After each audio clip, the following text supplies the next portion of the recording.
Welcome to Hefsel Weekly. In this week's episode, we will discuss a special choir made with AI, who won this year's Nobel Prize in Physics, and the retirement of the famous tennis player Rafael Nadal. Stay tuned.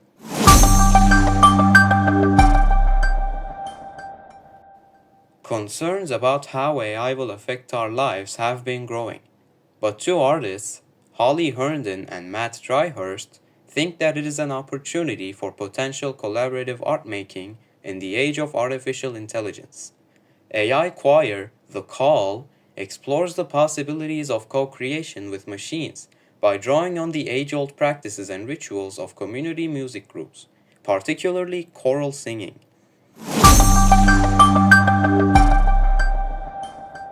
The exhibition, which took place in Serpentine North Gallery, also addresses the question of data ownership in the age of AI, exploring how we can create collaborative data sets that are collectively owned and managed. It's about nurturing the AI's mind to be a better machine. To train the AI, Herndon and Dryhurst, along with the Serpentine Arts Technologies team, recorded 15 community choirs from across the UK, singing from a special songbook that includes hymns, singing exercises, and a multi-channel recording protocol. The choristers are now part of a data trust experiment that allows for a distribution of power between those who contribute training data and those who use the models. To give more detail about this data trust experiment, part of the experiment involves recording choral music and feeding those sounds into AI models. But this raises a deeper question. How can individuals and groups collectively own their data and control its use, sharing it freely or charging for it? Holly Herndon answers this question with, the data trust experiment establishes a framework for all the participating choirs to govern the terms of the dataset's use. If the experiment works, such an approach could scale to other kinds of data.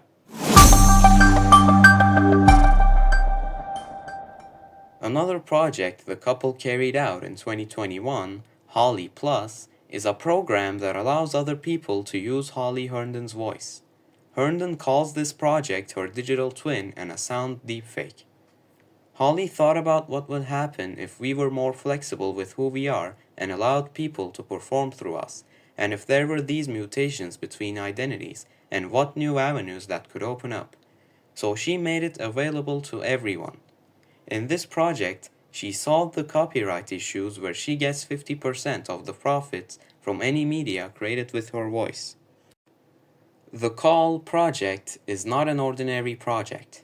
This project, which was made with the cooperation of AI and humans, has gained a different depth with the decorations made with the help of Sub, an architectural studio.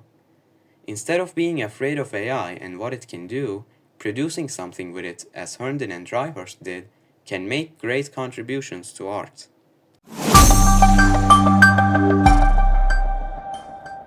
Let's move on with science news.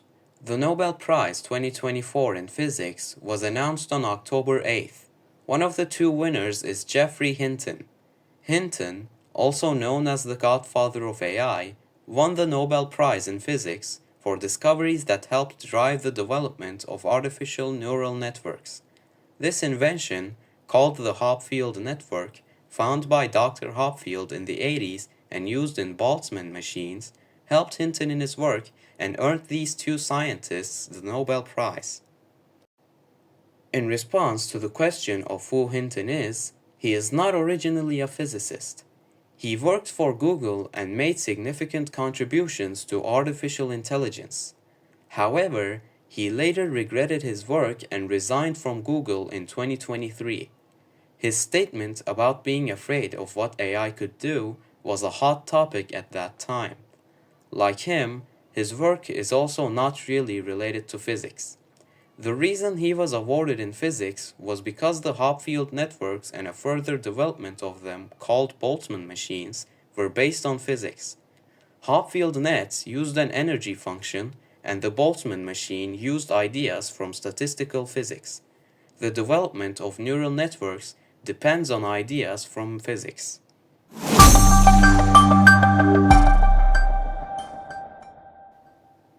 When Hinton first heard the news, he assumed that it was a spoof call, but later figured it was real by the Swedish accent of the people who were calling. When he was called for an interview, he was in a bad hotel in California with terrible internet and phone lines, and only his wife was with him. In an interview he gave, he tried to talk about his work in a way that everyone could understand, and at the end of the interview, when he was asked, "You have won a Nobel for helping to create a technology that you now worry will cause serious danger for humanity. How do you feel about that?" He answered with, "Having the Nobel Prize could mean that people will take me more seriously when I warn people of future dangers."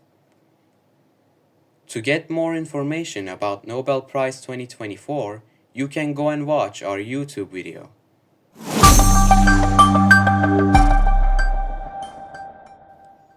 Up next, Rafael Nadal, the owner of 22 Grand Slam titles, has announced that he will be retiring next month. He shared a video on Instagram on Thursday announcing that his final tournament will be with Spain at the Davis Cup Finals in November. Nadal, who said that the last 2 years were difficult for him, said that this decision was not easy for him.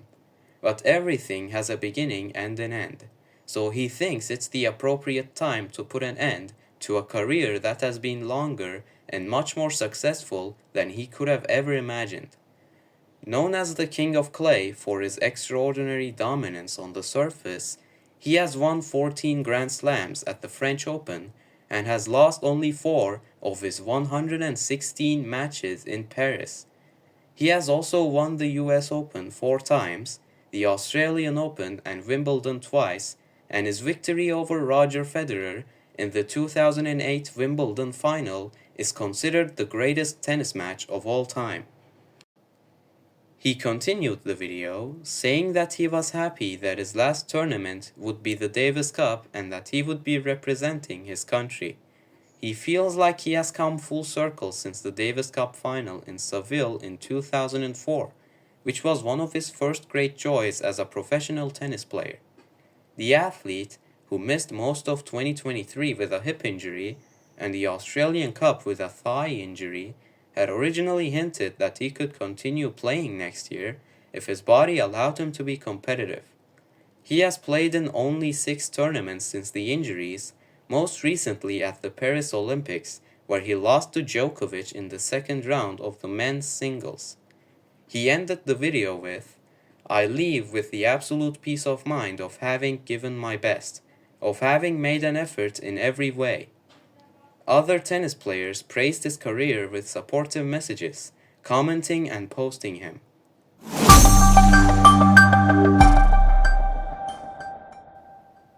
That concludes this week's headlines. From art to science and sports, we discussed interesting topics. It was Hevsel Weekly. Thank you for listening.